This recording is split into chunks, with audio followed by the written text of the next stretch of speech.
Fala Disnéfilos, eu sou o Rafael Nunes e hoje vamos conversar sobre a nova aposta cinematográfica da Disney sob o selo da 20th Century Studios. Será que deu bom? Será que deu ruim? Bom, para saber a minha opinião, primeiramente eu peço para você se inscrever nesse canal e já deixar o like nesse vídeo. Também para me seguir nas minhas outras redes sociais. São essas que estão aparecendo aqui embaixo e me ajudem a atingir aquela meta dos 1000 seguidores, aqui e por lá. Assim que eu atingi-la, tem uma grande novidade para revelar para vocês, tá bom? E agora, sem mais delongas, vamos pro que interessa. Roda a vinheta.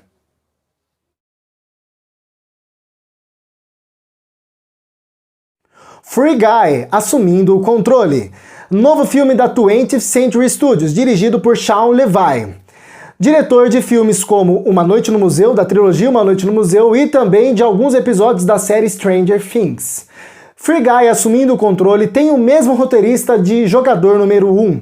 E é interessante a gente pensar nesse filme com a proposta de retratar o mundo dos videogames, afinal, quando se pensa em filmes do universo de games, muita gente é bastante traumatizada, né? No patamar que a gente está hoje, não dá mais pra gente dizer que todo filme de games é ruim. Existem bons exemplares de filmes de games. Eu me lembro aqui agora de Príncipe da Pérsia, da própria Disney, um filme já não é tão recente, mas que é muito bacana, e de filmes divertidinhos, como por exemplo o filme do Sonic e até o próprio Jogador número 1 e a animação Detona Ralph da Disney. Então, algumas apostas nesse sentido deram bastante certo, mas são exceções à regra. A grande maioria dos filmes de games são realmente grandes desastres, né? Me vem aqui à mente o desastre que foi Mortal Kombat desse ano.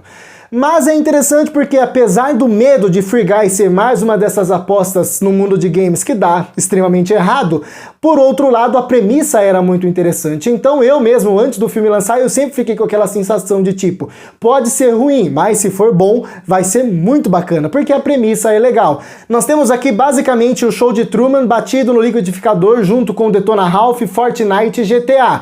E a mistura podia dar uma gororoba ruim, mas não foi o que aconteceu. Deu uma obra muito divertida e muito bacana. Em especial, o trabalho do roteiro aqui é muito bem feito ao trabalhar toda a premissa e desenvolver o universo de maneira convincente, desenvolver a problemática muito bem também. Então você tem ali, entre aspas, as regras do jogo muito bem estabelecidas, né? Como que as coisas funcionam ali de maneira superficial, não precisa aprofundar muito, né? Só precisa saber do superficial, todas as regras que envolvem esse universo dentro do jogo. E também você tem muito bem estabelecido o background do jogo. Você tem ali o vilão do Taika Waititi muito bem criado, né? Toda a problemática que envolve ele é muito bacana. E você tem também aquela relação dos dois desenvolvedores ali, aquela que está hackeando o jogo para processar o vilão do Taika Waititi e aquele rapaz que é amigo dela que trabalha para o próprio vilão do filme. Então, toda essa problemática também é muito bem estabelecida. Tudo isso bem estabelecido, é legal como o filme também se desenvolve muito bem.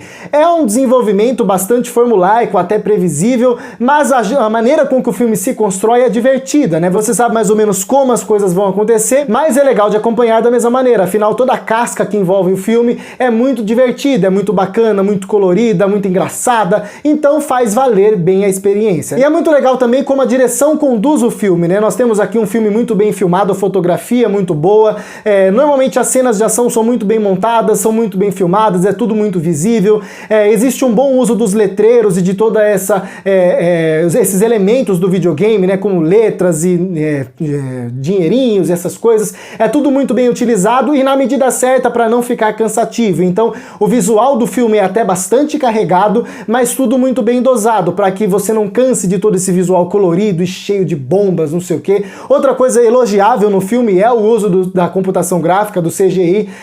Nós temos o CGI muito operante e por mais que às vezes ele não atinja o realista, você desde o primeiro minuto de filme você percebe que não é o realismo que o filme tenta buscar aqui. O filme tenta buscar uma fidelidade ao mundo dos games. E isso é muito bem feito, né? É legal também a maneira com que quando você sai do jogo e você acompanha as pessoas na vida real, o jogo se torna um jogo mesmo, né? Uma animação 3D não muito boa, né? Que seria o jogo, que é muito legal. É legal a caracterização do personagem do Free Guy, do Ryan Reynolds também. Então é tudo muito bem feito, né? Existe um plano sequência no início ali para nos contextualizar do jogo, que é muito bem feito também. Então o filme é muito bem conduzido, muito bem construído. construído, a sua casca é muito bem feita, né? Falando rapidamente dos problemas que mais me atrapalharam no filme, pra já tirar isso da frente, o que mais atrapalha, primeiro, é que a narrativa não é muito bem conduzida, né? O filme é muito bem construído, mas a narrativa é muito travada. Você não sente um filme fluido, um filme que avança muito bem, você sempre sente um filme que parece que tá interrompendo. Para um filme de videogame, o filme precisava ser mais dinâmico, precisava ser mais direto, mais ágil, e o filme não é, o filme é muito truncado. Então, quando parece que vai, ele para. Quando parece que vai de novo, ele para. E por mais que algumas das interrupções sejam para desenvolver alguns personagens, sejam para acrescentar novas camadas no próprio Guy, a maioria delas é para contar coisas fúteis, né? Por exemplo, essa interrupção onde eles colocam streamers de verdade, né? Jogadores, videogame, youtubers do mundo dos games americanos de verdade para comentar o jogo, né? Uma ideia bacana que num primeiro momento é bem feito, serve também para aproximar o público do filme, mas que depois começa a ser utilizada a exaustão. E quando começa a ser usada a exaustão, começa a virar uma interrupção no filme. O filme tá avançando, vem um monte de youtuberzinho para atrapalhar. Aí o filme começa a avançar de novo e lá vem eles de novo para atrapalhar. E não só os youtubers, o uso do humor também, apesar de ser um humor muito bacana, não é muito bem feito. Nós temos aqui piadas sensacionais que depois da terceira, quarta vez que são repetidas, acabam ficando cansativas, né? O próprio personagem do Taika Waititi, que na teoria é um personagem muito bacana, na prática é um personagem extremamente carregado e com uma atuação extremamente forçada do próprio Taika Waititi. Então chega um certo momento em que o personagem fica cansativo, você enjoa dele. Eu acredito que não era esse o objetivo do roteiro. O objetivo do roteiro era fazer um personagem antagonista mais engraçadinho. Ele vira um antagonista irritante, chato, até que chega no final do filme onde eles simplesmente transformam o cara num vilão de Dumbo, né? Quem assistiu o live action de Dumbo sabe, ele começa a despirocar das ideias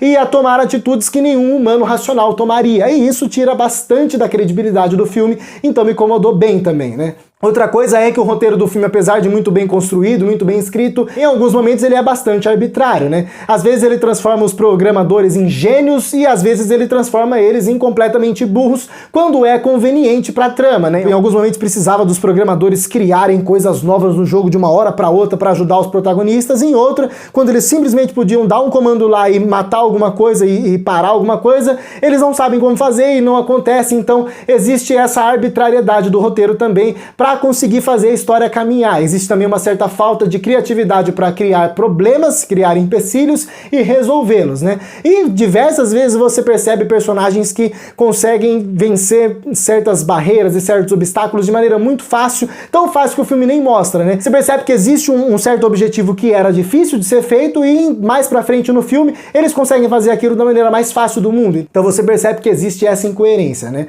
Mas já falei demais de problemas. São problemas que, apesar de serem vários, são problemas pontuais e que não fazem frente aos grandes acertos do filme, né? Isso é uma coisa que ajuda a gente a se divertir pra caramba em Free Guy, são os personagens principais. Todos eles são carregados de carisma. O próprio Taika Waititi, que eu falei que é um personagem problemático, quem tem um certo vínculo com o ator, né, e diretor Taika Waititi, acaba se interessando por ele, e ele não é horrível, ele é um bom vilão, e inclusive o filme usa dele para fazer boas críticas sociais, né?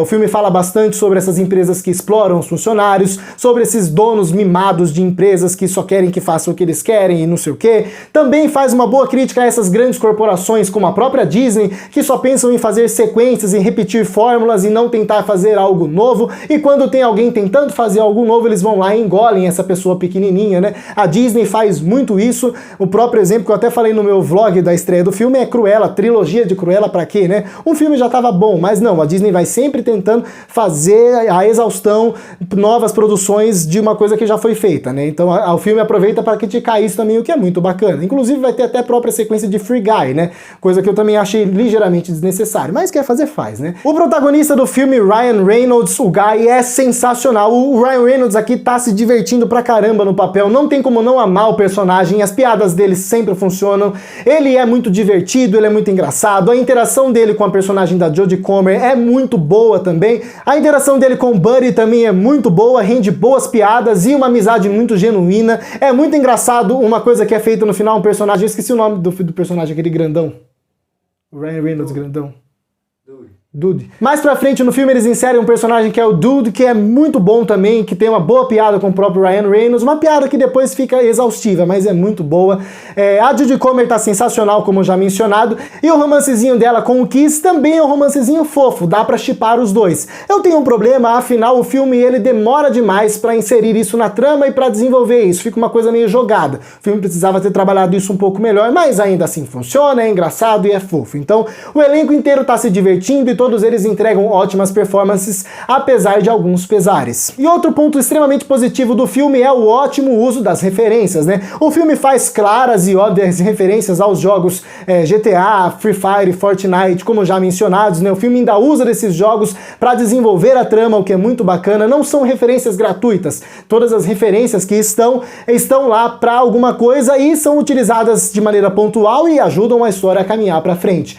Eu digo mesmo também das referências aos próprios universos da Disney, como Star Wars e Marvel. Tem referências ótimas de Star Wars e Marvel, e se você não dá risada ou tirar um ótimo "Uau, olha isso!" nos momentos que as referências acontecerem, você não tem coração ou você simplesmente não acompanhou o universo. Porque quem acompanha Star Wars e Marvel se diverte e explode quando acontecem tais referências. Então o filme usa muito bem dessas referências para fazer da história mais divertida e mais engraçada. Por isso, tudo que eu falei de maneira geral, Free Guy é um filme muito competente. A direção é competente, o elenco é competente, o roteiro é competente e, apesar de problemas pontuais, o conjunto da obra é muito divertido e muito gostoso. Com certeza vale muito a pena ir ao cinema ver o filme, porque é uma experiência muito gostosa e muito prazerosa. Eu me diverti pra caramba com Free Guy e eu fico muito satisfeito de que em 2021, apesar de todos os problemas que a gente ainda vem vivendo, a Disney vem nos presenteando com boas obras, né? Já foram diversos bons filmes lançados em 2021 e Free Guy não fica devendo nada aos grandes lançamentos do ano. E por isso, para Free Guy, eu dou uma nota 7. E agora eu quero saber a sua opinião. Já assistiu Free Guy? Ainda não? Tá curioso para ver o filme? Se já viu, comenta o que você achou e se você concorda comigo ou discorda de mim aqui embaixo, beleza? Se você gostou desse vídeo e gosta do conteúdo que eu faço no canal, se inscreve e ative o sininho para receber as notificações dos próximos vídeos. Também não se esquece de deixar o like e se não gostou, pode deixar o dislike. Só não sai daqui sem marcar uma dessas duas opções, beleza? Também te convido a me seguir nas minhas outras redes sociais. Por lá tem mais conteúdo e conteúdo diferenciado desse que eu faço aqui no YouTube. E falando em conteúdo diferenciado, também te convido a conhecer meu canal secundário. Lá tem também um vlog de eu assistindo Free Guy nos cinemas e até a opinião do meu irmão sobre o filme, beleza? E é isso. Muito obrigado a você que assistiu mais esse vídeo até o final. Até a próxima e falou!